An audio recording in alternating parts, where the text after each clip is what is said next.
+1 seat പ്രതിസന്ധിയിൽ വിദ്യാഭ്യാസ മന്ത്രിയെ തള്ളി SFI രംഗത്തെത്തി. മലബാറിൽ ഗുരുതരമായ പ്രതിസന്ധിയുണ്ട്.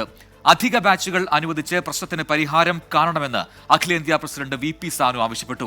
+1 സീറ്റ് പ്രതിസന്ധിയിൽ മലപ്പുറത്ത് റീജിയണൽ ഡെപ്യൂട്ടി ഡയറക്ടറുടെ ഓഫീസ് പൂട്ടിയിട്ട് MSF പ്രതിഷേധിച്ചു. സംസ്ഥാനത്തെ +1 ഏകജാലക അലോട്ട്മെന്റ് നടപടികൾ ഇന്ന് പൂർത്തിയാകുന്ന പശ്ചാത്തലത്തിലാണ് MSFന്റെ നേതൃത്വത്തിൽ പ്രതിഷേധം സംഘടിപ്പിച്ചത്. മലപ്പുറം റീജിയണൽ ഡെപ്യൂട്ടി ഡയറക്ടറുടെ ഓഫീസ് പൂട്ടിയിട്ടായിരുന്നു പ്രതിഷേധം.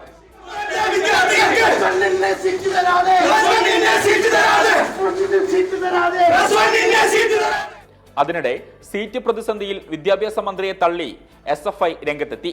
മലബാറിൽ സീറ്റ് പ്രതിസന്ധി ഗുരുതരമാണെന്ന് SFI അഖിലേന്ത്യാ പ്രസിഡന്റ് VP സാനു പറഞ്ഞു.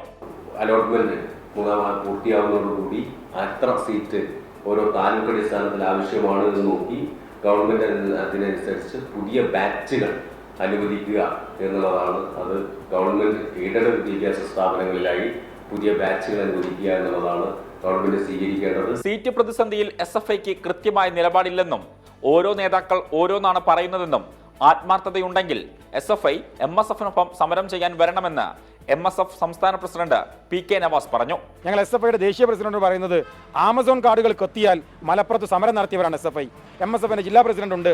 ഞങ്ങൾ RTD ഓഫീസിലേക്ക് അനിശ്ചിതകാല സമരം പ്രഖ്യാപിച്ചതാണ്. നാളെയും ഞങ്ങൾ RTD ഓഫീസിന് മുമ്പിൽ സമരമുണ്ട്. നിങ്ങൾക്ക് ഞങ്ങളോടൊപ്പം വന്ന് വിദ്യാർത്ഥികളോട് ഐക്യദാർഢ്യം പ്രഖ്യാപിക്കണം എന്ന് SFIയോട് ഞങ്ങൾ ആവശ്യപ്പെടുകയാണ്. മലബാറിൽ 2,46,032 അപേക്ഷകരിൽ 1,60,037 പേർക്ക് മാത്രമാണ് നിലവിൽ അഡ്മിഷൻ നേടാനായത്. ഈ പശ്ചാത്തലത്തിലാണ് വിദ്യാർത്ഥി സംഘടനകൾ പ്രതിഷേധം കനപ്പിക്കുന്നത്. 24 മലപ്പുറം.